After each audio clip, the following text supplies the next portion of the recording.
Cette formation a deux intitulés, c'est enseigner le yoga ou approfondir sa pratique personnelle.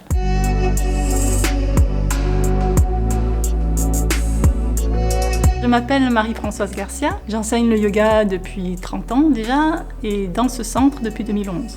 Cette formation est reconnue par l'Institut français du yoga puisque je suis formatrice de l'IFI et également reconnue par l'Union européenne de yoga. La formation que je propose dure 4 ans, dans le format 5 week-ends dans l'année plus une semaine d'immersion, auxquels viennent s'ajouter quelques cours individuels, donc 4 par personne et par année, où on va développer un travail beaucoup plus personnalisé sur des problématiques qui regardent chacun. Les attentes que j'avais avec cette formation, c'était de vraiment savoir plus sur le yoga, pas que dans la pratique posturale, mais aussi tous les enseignements qu'il y a à côté. Il y a quelque chose auquel je tiens, c'est un équilibre entre la théorie et la pratique. Dans une journée type, par exemple, il y a systématiquement 2 pratiques de 1 heure, plus des ateliers, et puis des temps un peu plus magistraux.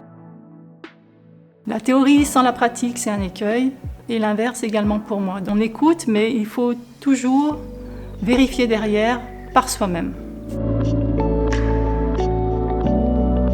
Donc ça, c'est une des premières attentes en fait, que j'ai par rapport à cette formation, c'est en savoir plus sur l'adaptation des postures, comprendre le corps humain. Et puis j'y suis allée sans trop d'attentes particulières par rapport à la philosophie. En fait, au final, je m'y prends bien au jeu. Le cursus, de manière générale, comporte un travail sur ce qu'on appelle les asanas, les postures. On va faire des fiches postures qui vont être des référents pour l'enseignement plus tard. On fait la même chose sur ce qu'on appelle les techniques respiratoires, les pranayamas. On traverse aussi des cours sur la pédagogie, sur la méditation, sur l'anatomie, sur les textes de référence qui, pour notre lignée, sont les Yoga Sutras de Patanjali. Ce que j'ai vraiment découvert dans cette formation, c'est toute l'étude des textes et à quel point en fait ça nous a aidé à avancer nous-mêmes. Et moi, j'ai trouvé que ça m'a donné beaucoup de sens à ce que je vivais, à pourquoi j'étais là et ce que je pouvais faire aussi. Je ne m'attendais pas à ce que ça soit autant important pour moi.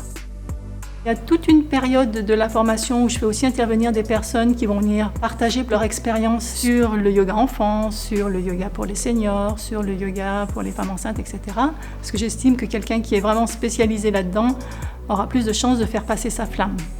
Là, j'ai fini la 2e année d'enseignement et je trouve que j'ai vraiment évolué à tous les niveaux, autant dans la pratique posturale, dans la méditation, dans la respiration. Vraiment, à tous les niveaux, je sens qu'il y a quelque chose qui est en train de se mettre en place petit à petit. J'ai à cœur de tisser un lien de personne à personne. C'est-à-dire qu'on apprend le yoga et on apprend ce qu'il en découle, mais on apprend aussi sur nous-mêmes autant dans cette formation, grâce à tous ces échanges qu'il y a avec Marie-Françoise. La personne est au centre de l'enseignement, c'est vraiment pas une vue de l'esprit dans ce qu'on m'a enseigné.